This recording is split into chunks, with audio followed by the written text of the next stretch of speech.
This is R2D Tech and we're back again with another video today, this time about the TaoTronics TT-Bh085 headphones, so stay tuned.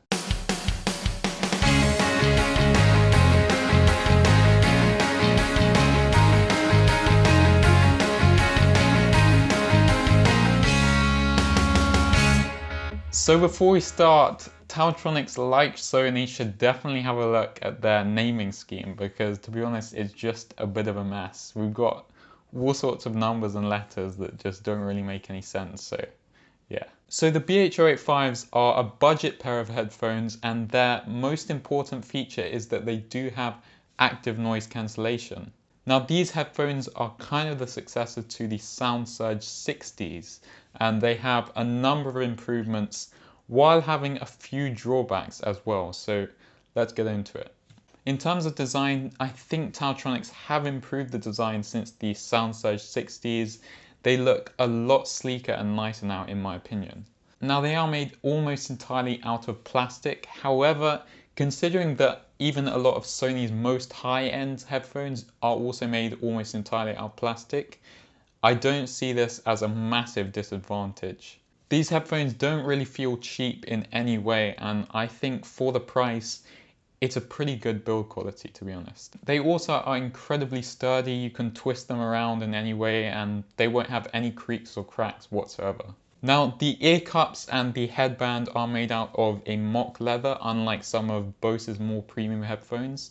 However, they still feel just as soft, and to be honest, it doesn't really matter that much. Now, wearing these headphones is incredibly comfortable. I wore them for several hours and didn't feel any kind of fatigue, which is also really nice to see.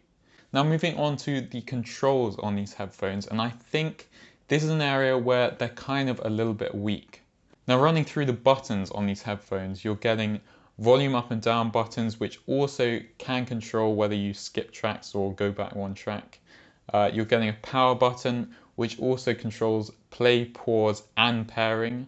And then you're getting an ANC on and off switch. I think having buttons with multiple purposes is just a very bad idea. It's going to get very confusing. And occasionally I accidentally skip tracks when I'm trying to turn the volume up or down. That's kind of annoying. I'm also not a fan of the power button as a push button instead of a sliding switch, because it means you could potentially leave your headphones on accidentally and they will run out of battery. Another little weird quirk, which is kind of nitpicky, is that when the headphones are off and you turn the ANC, active noise cancellation, on, the noise cancellation light lights up, which it shouldn't do really. But it's probably just a quirk. Now, a massive improvement for me is that they have changed the charging port from micro USB to USB-C, which is just incredible because it means you can charge your device with the same cable as your phone.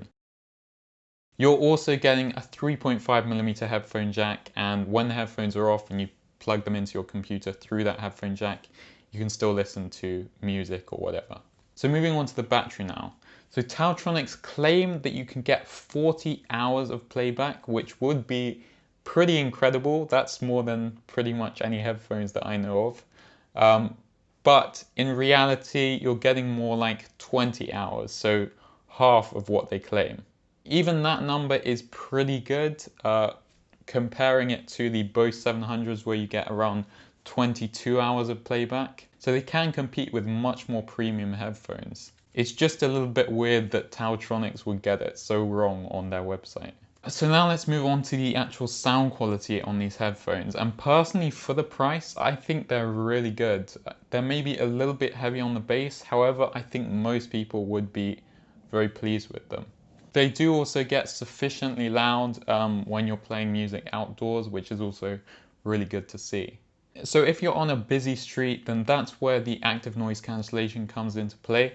And they definitely do a good job of cutting out the lower frequency sounds. You can definitely hear a difference when you toggle the noise cancellation on and off. However, sound will definitely still seep through, and they're definitely not going to be as good as the more premium options from Bose or Sony.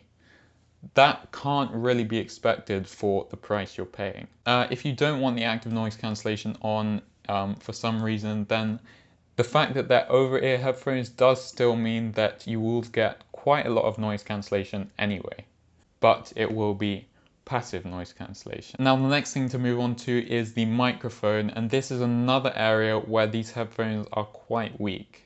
When you're inside and there isn't really any sound, then the microphones do a good job of picking up your voice. However, when you're in a louder environment, your voice seems to be really quiet compared to your surroundings, which is a bit of a weird quirk, but it's just something to keep note of. One more thing to mention is that although on the SoundSurge 60s from last year, you did get a nice hard shell carrying case in the box, for the BH085s you only get a fabric bag, which definitely won't provide as much protection as the hard shell case.